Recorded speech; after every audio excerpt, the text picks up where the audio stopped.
let's talk about the ritual monsters of Magic Ruler.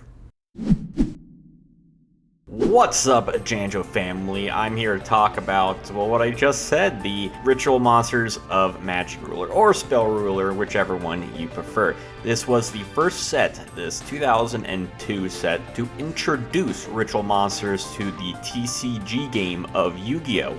We got 4 premier monsters, which is pretty different when considering how they were released in the OCG. See, in the OCG, when you got ritual monsters, they actually had their own unique set towards the end of 1999.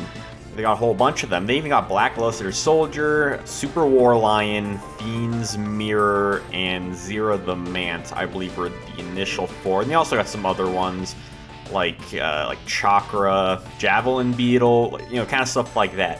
When it came to Magic Ruler in the TCG, we got 4 of them as the premier ritual monsters, and they're interesting.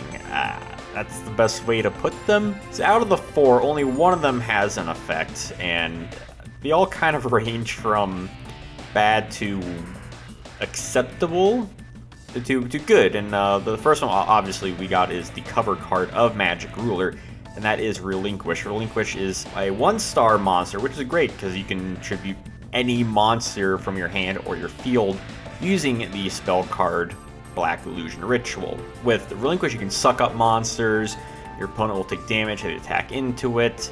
It's great. It's actually one of the more underrated decks of GOAT format, although it didn't really see play for a long time in terms of the meta upon release. It had some downsides to that, but again, you had benefits of having monsters that search things out. You had Senju of the 10,000 Hands, and you had Sonic Bird. Each one could search out you had Manju that could search out a ritual monster card, while Sonic Bird could actually search out the spell cards. He did have searches, and you could at least use one of them. If you had the other target in your hand, you could get the ritual spell and then tribute that monster for a Relinquish.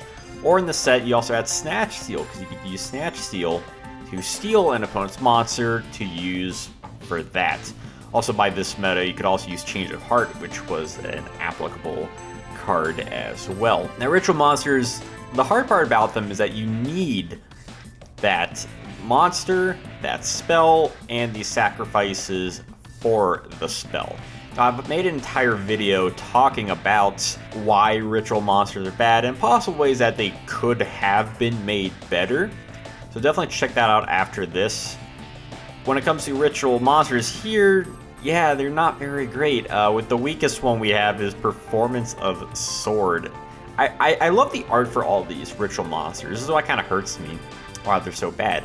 The Performance of Sword, it's moderate stats with 1950 and 1850 attack, but it's a 6-star monster, and at that point just run Summon Skull. Now, it is not the weakest ritual monster in the game. That would be Dokuro Rider, which made his debut in Tournament Pack 2 with 1900 attack, but still with 1950 and 1850 defense. It could be worse, I suppose. I mean, it still can't attack over a Dark Elf. But I think the idea behind Performance of Sword was to have just a ritual monster that, it was the weaker one. It was the common. Obviously, there are other commons in the set. All of them, besides Relinquished, are common. My point being is that Performance of Sword is kind of like that weak one. They wanted someone, if you pull this one, like, oh, this is the tier 1 Performance of Sword, not the high tier one, or however the tiers for this work. It's the bottom tier ritual monster Performance of Sword. I think that was the idea behind it. So it's there so you can have some sort of bar to set, I guess. Because the other ones, I'm just randomly here. Hungry Burger is one of the most memey cards because it's weird. It's a hamburger. We don't really see cards like a food archetype or anything. And it's a warrior. It's not a fiend. I don't know why that is. It's clearly not a warrior, but hey, there you go. It's 2,000 attack, so 50 points higher with the same defense, 1850. This is the slightly better Performance of Sword here, and it's much more playable just because of that extra 50 attack It's another 6-star monster, but it's way more funny to play. It's way more fun to make a deck around than Performance of Sword. Like, what are you going to do with Performance of Sword? It's in Speed Duel, so you can make like a weird seal your opponent ritual deck kind of thing. Hungry Burger is definitely one of those monsters that needs more support. When it comes to the next one, the last one we're going to talk about here, that is Crab Turtle. Can you believe Crab Turtle? Crab Turtle is the more powerful of all the ritual monsters of the set. As you can tell from its star, it's 8 stars, I believe, with 2550 attack and 2500 defense. That's actually pretty good stats. It is 50 more than a Summon Skull, Dark Magician, and its defense is also really good too.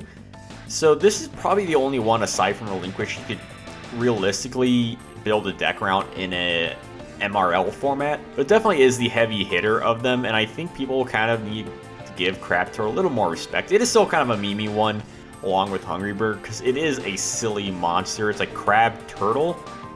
I can see it as the crab arms. I guess it has a turtle shell, but the rest of it's kind of weird. It has a weird one eye thing, and I don't know, it's bizarre looking. It doesn't even look like it's underwater. It looks like it's just standing on some rocks. Maybe it's on the bottom of the ocean. Maybe, I don't know. But those ritual monsters are kind of interesting, and the problem, especially with ritual monsters, in this set specifically, is that you have other cards like the Forceful Sentry, Delinquo Duo, Confiscation. Yeah, that hand trinity. That's a really bad one to have in a set that also includes monsters that you really need resources for. It's very similar to Pharaoh's Servant, where you had a bunch of trap cards, but then you also had Jinzo. It's kind of weird. Maybe they like this dichotomy. I can't think of any other set that's quite like that. But when it comes to this, yeah, it's kind of janky. The game definitely helped a lot when it introduced Manja of 10,000 Hands, whichever set that was. I don't remember off the top of my head. I'm sure you know. When it comes to the ritual monsters for Magic Ruler, they definitely have a place on a lot of people's heart, especially mine, just for just how weird they were. And it wasn't even really the weirdest part of the set. The set also had Toon Monsters, which is arguably worse in this set. I don't know. Maybe I'll have to do a Magic Ruler Toons versus Ritual deck sometime. I don't know.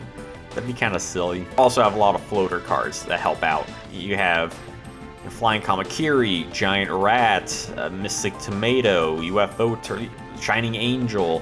You have all these cards that can help you get out resources at the very least, so it does help one way. But the problem is with anything apart from Relinquish is that you do need those extra monsters, because a level 4 ain't gonna cut it. You're gonna need at least 2 monsters for a lot of these. Unlike Relinquish, which, you know, that 1 star helps a lot. Like, maybe, I think Performance of Sword probably would be better. I'm sure it would be better if it was 4 stars. At least you could hold on to the 2 cards in your hand and have something on the field, and if you have something you can summon real quick, possibly you can do something with that. That would be kind of neat, I think, if they at least made Performance of Sword. That Hungry Burger, I don't know what you do with that. Maybe give an effect. I mean, I think one other one in this should have had an effect apart from Relinquished. And if you have Performance of Sword, if you had that be level 4, that's like a simple one to summon. You have Crab Turtle, which is already a very powerful one. I think Hungry Burger would have to be the one with the effect. Again, I don't know what that would be, but that would be the card that would definitely deserve an effect over all the other ones. Also deserve an archetype, because they still need to get on that. They still need to do way more just generic ritual stuff. I know there's a lot when I've sort of talked about it, but one card I've always wanted, this is just a weird tangent. You know how Fusion Gate's a card where you can banish monsters to fusion summon?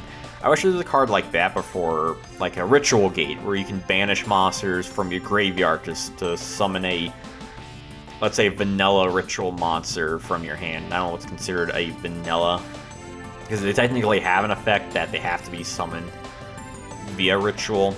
But just something. I mean, Relinquish has an effect. Specifically, it lists an effect. Unlike Performance of Sword, which is just Warrior Ritual. So maybe that still counts. But a card like that would have been really cool. Just more ritual support in general in this deck would have been, or this pack would have been awesome. And it's kind of same thing with tunes, like have a tune table of contents or anything else, just a little extra something than what they gave us. But this was still early Yu-Gi-Oh! There's only so much they could give in terms of ritual monsters, which they were still sort of figuring that out, because we didn't really get much support otherwise. I think there was Ritual Weapon was a card in terms of the DM era Yu-Gi-Oh! Of course, there was Manju, the 10,000 hands, but that's probably about it. It would be a while before we actually got good ritual support, and it's very caveman-like in the Magic Ruler Yu-Gi-Oh! For that kind of stuff. So I think that's kind of interesting. So let me know what you think about these ritual monsters. Which one is your favorite? Let me know in the comments below, and I'll see you all next time.